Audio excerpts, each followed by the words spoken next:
यहाँ पर देख लो, एक्सरसाइज कौन सी स्टार्ट होनी तुम्हारी 10.2, ठीक है ना। पहला क्वेश्चन देखो क्या है। एक बिंदु Q से एक वृत्त पर स्पर्श रेखा की लंबाई दे रखी है 24 सेंटीमीटर तथा Q के केंद्र से 25 सेंटीमीटर है, ठीक है। वृत्त की त्रिज्या आपको ज्ञात करनी है। फिर से देखो, एक वृत्त आपका इस प्रकार से है, ठीक है भाई, एक वृत्त वो तुम्हारे यहाँ पर है, ठीक है। उसने क्या कहा है कि वृत्त पर स्पर्श रेखा की लंबाई 24 सेंटीमीटर। भाई स्पर्श रेखा कौन सी होगी, इस प्रकार से तो होगी, कितनी है 24 सेंटीमीटर, ठीक है। मैंने मान ली, अच्छा कुछ दे रखा है इसमें, नहीं दे रखा, ओ हो गया। मैंने मान लिया एक वृत्त Q से वृत्त की स्पर्श, अच्छा Q ये हो गया, ये मैंने मान लिया क्या P। और क्या कह रखा, Q की केंद्र से दूरी, इसका मतलब ये आपका P होगा और ये क्या होगा आपका Q, क्योंकि केंद्र से दूरी 25 सेंटीमीटर। कितनी सेंटीमीटर भैया, 25 सेंटीमीटर इसमें दे रखी है।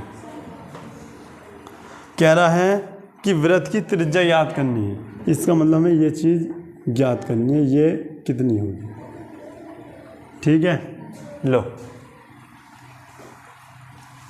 तुम्हें अच्छे से पता है कि वृत्त की त्रिज्या स्पर्श रेखा पर क्या होती है, लंब, यानी कितने का एंगल बनाती है, 90 का।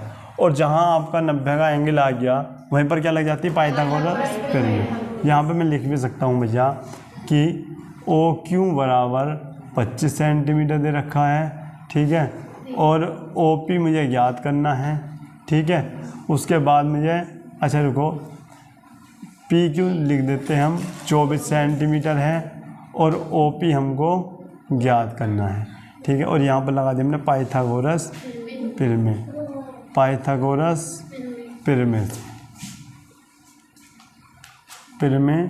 से। पाइथागोरस प्रमेय कहती है क्या, आपकी कर्ण का वर्ग होता है आपका बराबर लंब का वर्ग प्लस आधार का वर्ग, ठीक है भाई। अच्छा, कर्ण का वर्ग क्या है आपका भैया, 25 का वर्ग बराबर लंब कितना है निकालना है बेटे, लंब निकालना है। आधार कितना दे रखा है, 24 का वर्ग, 25 का वर्ग 625 होता है। ये आपका OP का वर्ग हो गया, ये आपका 576 हो गया, ठीक है। आओ फिर अब क्या करते हैं भैया, अब इसको इधर ले आओ। जब आप इसको इधर ले आओगे तो क्या होगा, 625 माइनस 576 बराबर OP का वर्ग, या फिर लिख सकते हैं हम OP बराबर अंडर रूट, ये 1 मिनट रुको, इसे पहले इसमें से घटा लो तो कितना बच गया आपका, ये 49, ठीक है। ये आ गया आपका OP का वर्ग, ठीक है। अब यहाँ पर देख लो, अब क्या करते हैं, OP का वर्ग है तो यहाँ पर क्या लग जाएगा, अंडर रूट 49, 49 किसका वर्ग, तो 7 सेंटीमीटर इसकी त्रिज्या, क्या लिखेंगे, अतः वृत्त की त्रिज्या, अतः वृत्त की त्रिज्या 7 सेंटीमीटर होगी, ठीक है। नोट करो, देखो भाई यहाँ पर देखो अगर ये चीज़ आती है तुम्हारे ऑप्शन में केवल, ठीक है ना, कि मतलब 1 नंबर में आया है तो क्या करना, कुछ नहीं करना, 180 में से घटा दो, आंसर आ गया। 180 में से 110 गए, कितना आ गया, 70 तुम्हारा आंसर है, ठीक है। लेकिन वैसे करना कैसे है मैं तुम्हें बता दूं। सबसे पहले मैं यहाँ पर तुम्हें समझा दूं मैंने क्या करवाया था। पहले दिन जब मैंने स्टार्ट करी थी दूसरी क्लास वृत्त की, तो उसमें मैंने बताया था कि ये कितना होता है आपका 90। क्यों भैया, कि वृत्त की त्रिज्या स्पर्श रेखा पर क्या बनाती, 90। ये भी कितना हो गया आपका 90, ठीक है, ऐसे बताया था ना। और एक मैंने बताया था भैया कि ये हो गया, ये हो गया, इस प्रकार से आपका ये हो गया, और ये क्या बन गया आपका चतुर्भुज, जिसमें से ये कितना दे रखा 90, ये कितना दे रखा 90, ये कितना दे रखा 110, ये आपको ज्ञात करना है, ठीक है। ये कितना दे रखा P, ये O, ये Q और ये P। अब मैंने क्या बताया भैया, तुम्हें बताया क्या था कि चतुर्भुज चतुर्भुज POQT में, ठीक है। यहाँ पे लिख दो चूंकि चतुर्भुज के चारों अंत कोणों का योग कितना होता भैया? 360 होता। आपको पता भैया, अगर मैं P लेता हूँ एंगल O लेता हूँ, एंगल Q लेता हूँ और एंगल T लेता हूँ, कितना आना चाहिए जोड़ के? 360। तुम्हें अच्छे से पता है कि ये कितना है P, बताओ? 90। क्यों भैया? क्योंकि त्रिज्या स्पर्शरेखा पर क्या बनाती है? 90 का एंगल बनाती है। प्लस O कितना है आपका? 110 है। प्लस Q कितना आपके पास? 90 है भैया। T कितना आपके पास निकालना है? ठीक है, 360। ठीक है, अब यहाँ पर देखो, अब क्या करेंगे भैया? 90 90 180 और 180 और 10 जोड़ दो तुम, 290। नई बात समझ में? इन सबको जोड़ोगे 290 जाएगा। प्लस आपका T हो गया और 360 हो गया। और ये आपका लिया एंगल T बराबर 360 माइनस 290। बताओ कितना हो गया आपका? तो एंगल T बराबर कितना आ गया आपका? 70 डिग्री। और एक शॉर्ट में कैसे निकाल लेंगे इसको? डायरेक्ट 180 में से घटा दो, या फिर इसे ऐसे भी कर सकते हैं। देखो, अगर एक नंबर में आता है कैसे भैया? Angle O plus angle T equal to कितनी होनी चाहिए? 180। भाई यो और ये कितने होने चाहिए? 180। जब ये 180 हो जाएंगे, जिसमें से O की वैल्यू में 110 दे रखी है, प्लस T की निकालनी है, तो 180 ये प्लस हो जाएगा, क्या हो गया? माइनस। तो ये कितना हो जाएगा? 180 माइनस 110 कितना हो गया आपका? आगे ना आगे देखो आंसर। तो इससे भी आ सकता और ऐसे भी ला सकते हैं। ठीक है, नोट करो। अच्छा देखो, इन्हें T को कैसे लिख रखा? जो भी एंगल हमें निकालना होगा वो बीच में आना चाहिए। इस T को हम क्या लिख सकते हैं? जो इसने दे रखा वो एंगल P क्या है? PTQ इस प्रकार से भी लिख सकते हैं। ठीक है, नोट करो। यहाँ पर देखो नेक्स्ट क्वेश्चन क्या है आपका, ध्यान से समझो। देखो पहले तो इसका डायग्राम तुम्हें बनाना होगा। ठीक है, क्या है? यदि एक बिंदु P से, यहाँ पर देखो, एक मिनट पहले क्वेश्चन पढ़ देता हूँ मैं। ठीक है, यदि एक बिंदु P से O केंद्र वाले किसी वृत्त पर PA और PB स्पर्श रेखाएं परस्पर 80 डिग्री कोण पर झुकी हुई हैं, तो एंगल आपको दिखाना है POA किसके बराबर होगा? ये ऑप्शन ही है। ठीक है, एक है 50 के, 60 के, या फिर 70 या फिर 80 डिग्री के। ठीक है, अब यहाँ पर देखते हैं क्या बनाना। सबसे पहले एक वृत्त बनाना। ठीक है, यहाँ पे मैं वृत्त बना लेता हूँ।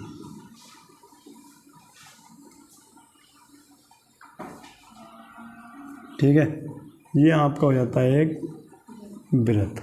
ठीक है, जिसका केंद्र मैंने मान लिया भैया क्या? O है। ठीक है, उसके बाद अब ये क्या कह रहा है? यदि एक बिंदु P से, कोई बिंदु हमने मान लिया भैया यहाँ पर एक बिंदु P है, उसके बाद क्या है? PA और PB स्पर्श रेखाएं हैं। PB और PA यानी इस प्रकार से मैंने मान लिया आपका। ठीक है, और एक मैंने मान लिया आपको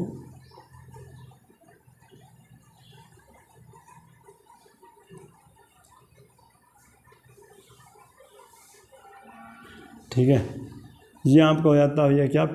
A यानी PA, और यहाँ पर क्या होगी आपकी? PB। ये दो क्या होगी भैया? स्पर्श रेखाएं। उसने और क्या कहा है? परस्पर 80 डिग्री के कोण पर झुकी हुई हैं। इसका मतलब, कहने का मतलब क्या है कि ये एंगल कितना दे रखा है आपका? 80 डिग्री उसने दे रखा है। ठीक है, उसके बाद में कोई जानकारी नहीं दे रखी।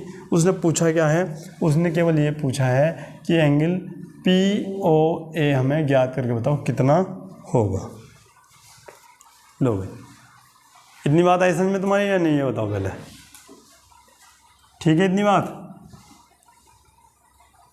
अब देखो मैंने क्या करा, इसको इस प्रकार मैंने यहाँ पे मिला लिया और इसको यहाँ पे मिलाया। सही है ना? ठीक,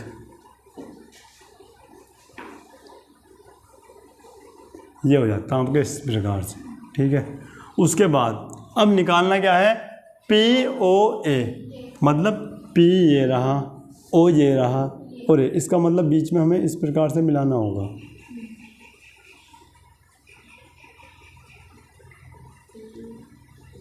इस प्रकार से करना होगा ना, जब तो हम POA याद कर सकते हैं, यानी इसका मान निकाल सकते हैं। ठीक है, अब इसमें भी किसका भैया, O का, मतलब इसका मान निकालना चाह रहा हूँ, इसका, पूरे का नहीं, केवल इसका। ऐसे तो नीचे भी है लेकिन हमें इसका निकालना। आई बात समझ में? ठीक, अब देखो कैसे निकालेंगे। सबसे पहले अब एक बात बताओ, 80 तो पूरा था, 80 तो पूरा था, अब कैसे हो गया भैया 40, लेकिन डायरेक्ट ऐसे 40 तो लिख नहीं सकते, ऐसा तो तुम्हें पता है कि 40 ये है, 90 ये है और ये निकालना। ठीक है, तो अच्छे से पता है 180 पूरा होता, 40 90 जोड़ के उसे घटा दो। ठीक है, लेकिन ऐसा करना नहीं है, हमें पूरा लिखना होता है। यहाँ पे क्या लिखेंगे भैया, हम लिखेंगे कि भैया एंगल APB, सबसे पहले तो हमें निकालना क्या है, हमें निकालना आधा वाला, यानी AO, यानी APO, एंगल एक मिनट, APO किसका आधा होगा, आधा होगा भैया किसका, भैया APB के। अब तुम कहोगे क्या हो गया ये, यहाँ पर देखो, मैं यहाँ पर समझा रहा हूँ तुमको, यहाँ से ध्यान से देखना तुम, इस प्रकार से बना है। ठीक है, ये आपका O है, ये A है, ये V है और ये P है, ये पूरा है। ठीक है, अगर मैं कहूँ भैया APO इस प्रकार से, ये इसका आधा हो गया नहीं हो गया, बताओ, हो गया, किसका आधा हो गया, APB का, मतलब ये तो होगा पूरा, जब ये तुम्हें बात समझ में ना आ रही भैया, ऊपर वाला जो है, ऊपर वाला इतना है, ये किसके आधा हो गया, इस पूरे वाले का ही तो आधा होगा भाई, यहाँ से यहाँ तक पूरा है, अब पूरा का बोला जब ये लाइन खींच रही और हमें चाहिए आधा, तो आधे के लिए यही तो होगा आधा, इसका आधा होगा। ठीक है ना, तो APO किसका आधा होगा, APB का। क्लियर इतनी बात? ठीक है, अब मुझे बता दो भैया, APO जो है 1/2 और इसकी वैल्यू दे कितनी रखी, वो भी यहाँ पर लिख देता हूँ। एंगल APB की वैल्यू कितनी दे रखी है भैया, 80 डिग्री दे रखी, तो गुणा 80, तो कितना मिल गया हमको, ये 40। कहने का मतलब ये है एंगल APO = 40 डिग्री, मतलब कहने का मतलब ये है आपका कि ये एंगल जो है ना, ये केवल ये कितना आया हमारा, 40, जिसकी हमें ज़रूरत है।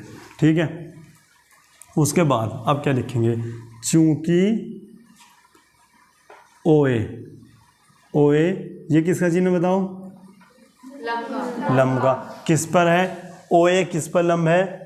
अच्छा, ऐसे नहीं लिखते, ऐसे नहीं लिखते, केवल ये लिखो कि वृत्त की त्रिज्या, चूंकि वृत्त की त्रिज्या स्पर्श रेखा पर क्या होती है, लंब होती है। अगर वो लंब होती है तो मुझे ये बताओ, क्या OAP कितना होना चाहिए, 90 होना चाहिए, तो इसको लिख दो बस। क्या लिखना चाहते हो ये इसमें, OAP कहने का मतलब ये है, जोन सा भी हमें एंगल लेना वो बीच में रखना, ले इधर से भी सकते हैं, PAO भी लिख सकते हैं, लेकिन ये बीच में आना चाहिए। आरी बात समझ में आ रहा ना बीच में? ठीक है, ये कितना हो गया आपका, 90 हो गया। ठीक है, अच्छा हमें निकालना क्या है भैया, हमें निकालना है O वाला, यानी POA निकालना है। ठीक है, अब तुम्हें पता है, चूंकि क्या लिखो, चूंकि त्रिभुज के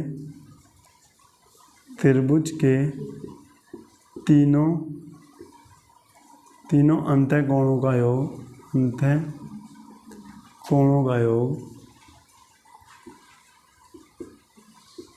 कितना होता 180। ठीक है, लिख दो यहाँ पर कौन कौन से हैं भैया 3। एक तो यही है जो हमें निकालना है, ठीक है। क्या लिखोगे, एंगल POA। एक वो है जो हमने अभी 40 निकाला, क्या था हमारा APO। बेटे बी तो बड़ा वाला हो जाएगा, O APO, ठीक है। अच्छा, और कौन सा है आपका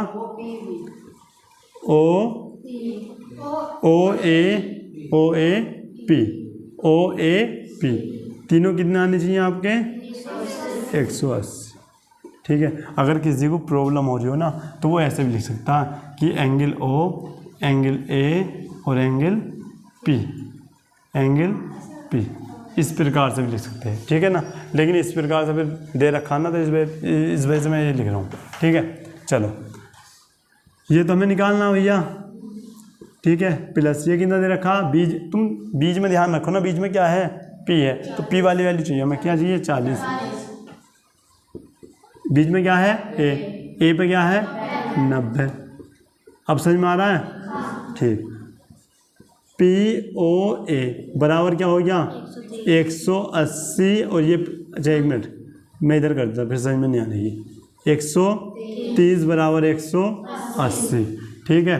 अब करता क्या हूँ भैया, ये तो आपका इधर ही है, POA बराबर ये 130 है, प्लस की जगह क्या हो जाएगा आपका, तो 180 माइनस 130, तो POA बराबर क्या हो गया आपका 50। आई बात समझ में, नहीं आई, आ गई तो नोट करो भाई। यहाँ पर देखो, इम्पोर्टेंट क्वेश्चन है। सिद्ध कीजिए कि किसी वृत्त के किसी व्यास के सिरों पर खींची गई स्पर्श रेखा समांतर होती है। सारी बात समझ में नहीं है, एक बार फिर देख लो क्या कहा है कि सिद्ध करना है तुम्हें किसी वृत्त के किसी व्यास के सिरों पर खींची गई स्पर्श रेखा समांतर होती है। अब देखो यहाँ पे, अब देखो जो सिद्ध करना है मैंने वो तुम्हारा बोर्ड पे नोट कर दिया, ठीक है ना। अब देखो क्या देखना है भैया आपको, लेकिन इससे पहले क्या लिखना हमें, चलो उससे बाद में बात करते हैं। ये है आपका वृत्त के किसी व्यास पर, हमने पहले सबसे पहले क्या करा, एक व्यास बनाया, वृत्त बनाया, ठीक है। और वृत्त में ही हमने क्या बना दिया भैया, व्यास। क्या व्यास, व्यास आपका इस प्रकार से होगा। आई बात समझ में, चाहे वो व्यास इस प्रकार से हो भैया, चाहे फिर हमारा इस प्रकार से, अब भी तो व्यास ही है, ठीक है। ये आपका वृत्त का व्यास हो गया। व्यास क्या होता है भैया, एक ऐसी जीवा जो किससे होकर जा रही हो, केंद्र से। हालांकि ये क्या है, अगर मैं साइड कर दूं तो क्या हो जाएगा, ये जीवा, लेकिन ये केंद्र से होके जा रही है, तो इस वजह से क्या हो गई है आपकी व्यास। अब वो क्या कह रहा है, देखो व्यास के सिरों पर खींची गई, ये सिरे हैं इसके, इस पर ये खींच दी हमने एक रेखा, और एक रेखा हमने इधर खींच दी, ठीक है। ये जो है ये आपस में क्या होनी चाहिए, समांतर, ये सिद्ध करनी है हमको, ठीक है। मैंने मान लिया भैया P Q R S A B, ठीक है। आई बात समझ में, यहाँ पर लिखते हैं, ये टेढ़ा हो रहा है क्या, 1 मिनट रुकना, P Q, ठीक है भाई। अब देखो क्या लिखते हैं, सबसे पहले लिखा माना O केंद्र का एक वृत्त है, O केंद्र का एक वृत्त है, ठीक है, जिसका व्यास, या फिर ऐसे लिख लो, जिसके व्यास के सिरे,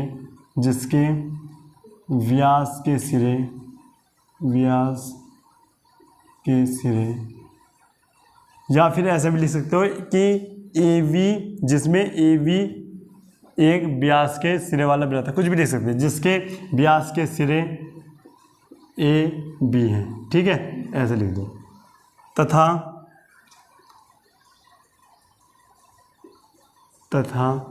और क्या लिखोगे,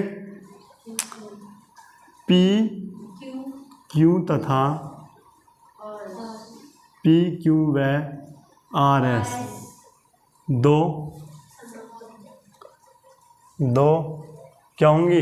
स्पर्श रेखा, 2 स्पर्श रेखाएं हैं, दो स्पर्श रेखाएं हैं, ठीक है, जो क्रम से स्पर्श बिंदु ए तथा स्पर्श बिंदु बी पर स्पर्श करती हैं। ऐसा भी लिख सकते हो, और लिखना होगा तुम अपने आप लिख लेना, ठीक है। अच्छा, एक लिखते हैं भाई हम उपपत्ति, उत्पत्ति नहीं उपपत्ति, ठीक है ना। क्या करते हैं देखो, सबसे पहले यहाँ पर देखो हम क्या जानते हैं, लिखेंगे हम जानते हैं कि वृत्त की त्रिज्या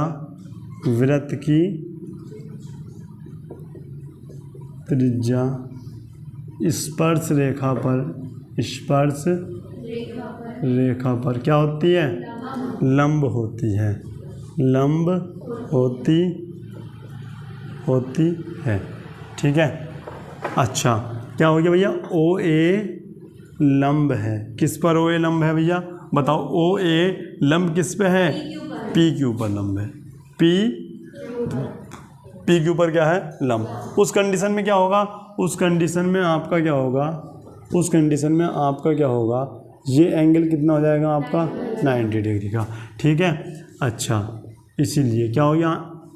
एंगल ओ ए पी कितना हो गया आपका? 90 डिग्री का। आई बात समझ में? नहीं आई? आ गई बात समझ में? Angle O A P 90 degree का, ठीक है। उसके बाद लिखेंगे इसी प्रकार क्या लिखोगे भैया? इसी प्रकार एंगल नहीं ओ बी, क्या लिखोगे? त्रिज्या ओ बी किस पर लंब है आपकी? आर एस पर लंब है। त्रिज्या ओ बी लंब किस पर भैया? आर एस पर। और जब ये भैया लंब है, तुम्हें अच्छे से पता है, तो क्या होना चाहिए आपके? इधर के ले लो, ये कितना है आपका? 90 बनेगा नहीं बनेगा बताओ? तो क्या बोलोगे आप? ओ बी और एस इजकल टू कितना हो गया आपका? 90 डिग्री, 90। आई बात समझ में? ठीक। अब मुझे बताओ भैया, अब क्या करें? ठीक है, आई बात समझ में? उसके बाद तुम कहोगे भैया एंगल, अब ध्यान से देखना यहाँ पे, एंगल ओ ए पी बराबर होगा एंगल ओ वी एस के। तुम कहोगे भैया क्यों? ये क्यों बराबर होंगे? क्यों? मैंने एक बात बताई थी, इस प्रकार से जेड, तुम देख रहे हो? या ऐसे ना बनाओ, ऐसे बना लो इसको, अभी तो जेड ही है। ये एंगल इसके बराबर होगा या नहीं होगा? ये एंगल जब ये आ रहा है, दिख रहा ना? ये तो ये ए वाला किसके बराबर होगा? बी वाले के। ए वाला बी वाले के बराबर है बीच में, ठीक है। अच्छा, दोनों बराबर है। क्यों बराबर है ये बता दो बेटे। क्योंकि इसका नाम बताया था, क्योंकि एकांत अंत कोण है, एकांतर अंत कोण, ठीक है। अब जब ये यहाँ के कोण बराबर हो गए, इसीलिए क्या हो जाएगा भैया? ये समांतर हो जाएंगी, ये क्या हो जाएंगी आपकी? समांतर हो जाएंगी। और यही तुम्हें सिद्ध करना था। क्या लिखोगे? That proved. ये हमको क्या करना था? सिद्ध, ठीक है। आ रही बात समझ में? ठीक, यहाँ पे लिख दो कि हमें जो सिद्ध करना था, ये हमें इसमें सिद्ध करना था। आ रही बात समझ में? ठीक। या फिर इतनी हिंदी ना लिख के ये भी लाइन लिख सकते हैं तुम, केवल नोट करो।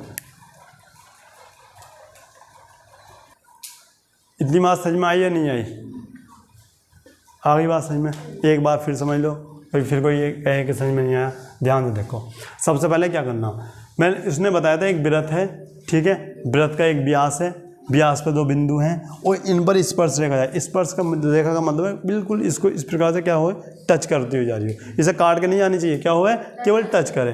टच इसने यहाँ पे किया और यहाँ पे किया। तुम्हें अच्छे से पता है कि ये आपकी क्या है? इतनी त्रिज्या है। और त्रिज्या स्पर्श रेखा पर क्या होती है आपकी? रुक जाओ, तो दिलाइए मैं हल्का सा।